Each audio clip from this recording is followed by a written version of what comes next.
Prologue 4. He woke up in a cold sweat, reached for his cane, then reached for a glass of cold water, both in the same ordered places he left them, however lukewarm the water was now. The smoking jacket had seen worse days, but he felt stronger and more capable the moment he wore it. Younger too, perhaps. Scratching his goatee, the older man looked into the mirror and tried in vain to rub out the dark circles under his eyes. "Will Caprice never be satisfied, then?" He asked no one in particular, and no one replied. Moments later, he left the shelter he did not recall having slept in, and found himself outside in the dying heat of the swollen sun. He was unused to this land and this world, both were alien to him. Occasionally, eyes more furtive and frightened than his stared, but the way he held himself, even with his cane and even with his age, kept them from making a mistake due to greed, or need, or desperation.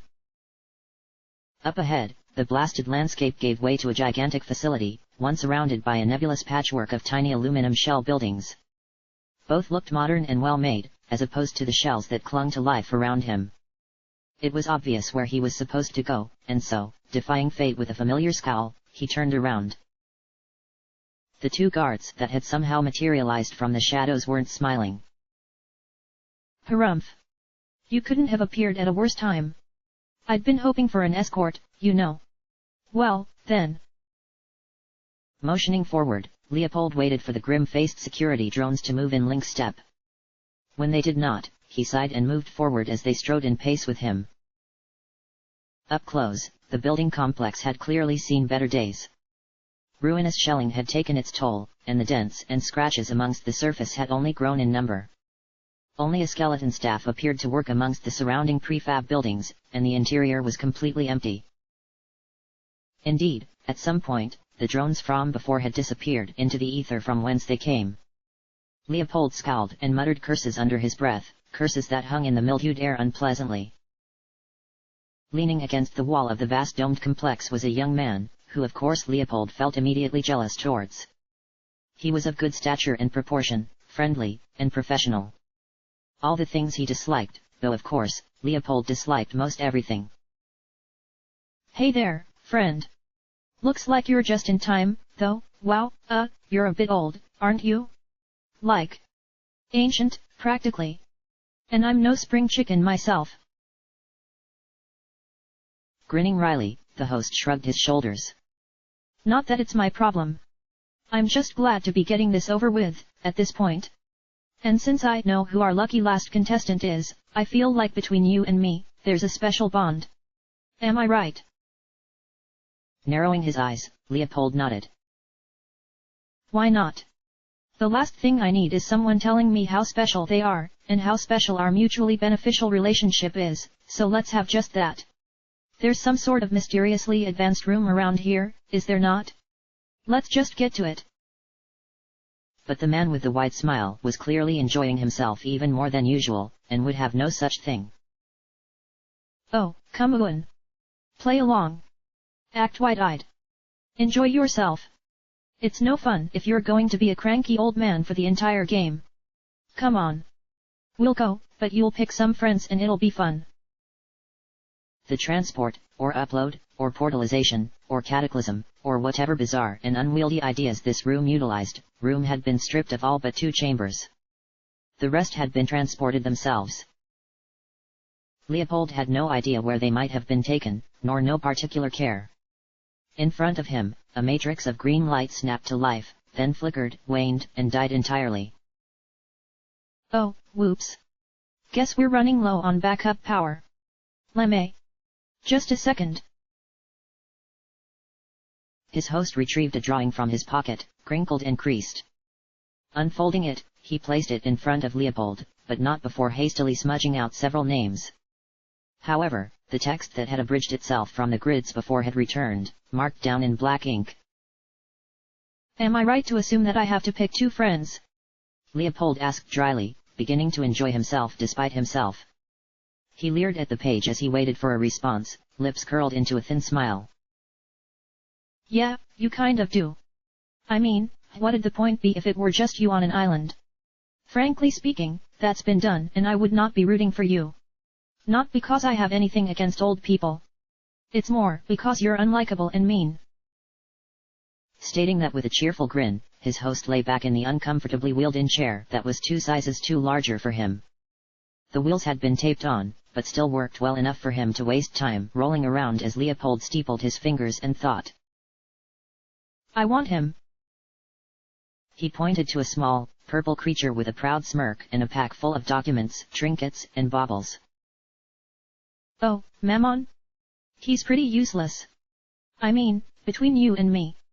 Why not go with someone more powerful? Not that I'm trying to steer your hand or anything. You know, I was wealthy once. I miss it, and the proper way of things. A serf who can earn his keep is a useful serf, and besides, his appearance makes me laugh. I think anything that makes me laugh is worth keeping around as a favored pet. And on that topic. Reaching for one of the pens that the host had holstered away in his jacket pocket, Leopold circled a crimson bird with a golden beak and violently ruby eyes. Her. Oh man, oh geez, Omen. You're killing me, friend. You're the best. I'll be rooting for you 100%, you know? 120%, even. 140. Smirking, Leopold rolled the paper up and returned it to the graciously smiling host. Their facades dueled cautiously for the moment their eyes met. Anyone more vain than I, with talents useful to myself, and whose status I can find misery in, is more precious even than material wealth. Schadenfreude and all that. Now then. Hey, wait. Don't you have any supplies with you? Shrugging as he cautiously lowered himself into one of the chambers, Leopold closed his eyes. I'll live or die, one or the other. I'm fine with what I have. His confidence was shook for a moment in miniature, as he heard the familiar voice of the host whisper quietly into his ear. It sounded far off and he could not tell if it was from the current realm or the realm in between. You're a horrible person. Watch your back. His eyes jolted open, and as they did the entire roaring nothingness around him stung his body and mind alike. 1,000 needles that were also grains of sand in his pores existed and then did not, and then everything shifted into darkness. When he awoke, it was uncomfortably close to an open pit of magma, and even though Leopold vastly preferred the heat to the cold, there was such a thing as too much heat. Unsteadily clambering to his feet with some effort, and glad of the fact he was in no immediate danger, Leopold looked around. The ground beneath him was solidified magma, perhaps, steady, but cracked. There was no volcanic vent in sight, but in the distance the strangely flat landscape faded into what appeared to be a jungle. To his right, a wooden cart of sturdy make had been parked. Oblivious to the heat of the mostly empty cart was a purple-hided humanoid with a wide grin. Hey, friend. Well, I guess you must be my new pal. Here's hoping we make some profit, some friends, and preferably don't engage in too much pointless bloodshed, which is, you know, any bloodshed. Leopold stamped his cane against the ground twice. We aren't friends. Hey. You will do as I command, and more to the point, I know your name. That's all you need to know. Do well, and you will be rewarded beyond imagining. Do poorly, and we will part ways. Mr. Mammon nodded, expression unreadable, but his eyes betrayed a greater spectrum of emotion. Confusion, some petty anger, but most of all lack of understanding. Leopold admired the latter the most, it was that which created the pecking order of things, after all. A flutter of wings interrupted them both, as a lantern of red light illuminated the smog-choked sky above. Larger than any ember, it slowly lowered to their heights, then settled upon Leopold's shoulder, causing him some obvious discomfort. The great harpy preened her wings, eyeing both of them up. Mammon, she knew, a good dealer when you were honest, a dangerously clever treasure hunter, and a bit of a coward. This man, however, was a stranger. Though he did carry himself with a proper decorum befitting of nobility such as herself.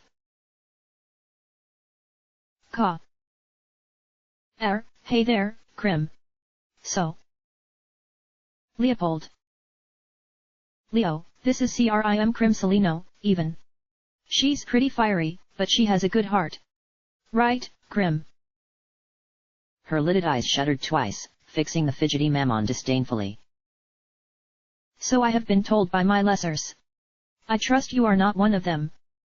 The latter was directed at Leopold, who smiled enigmatically and pet the feathers of the red bird, who could not tell if the gesture was flattering or patronizing.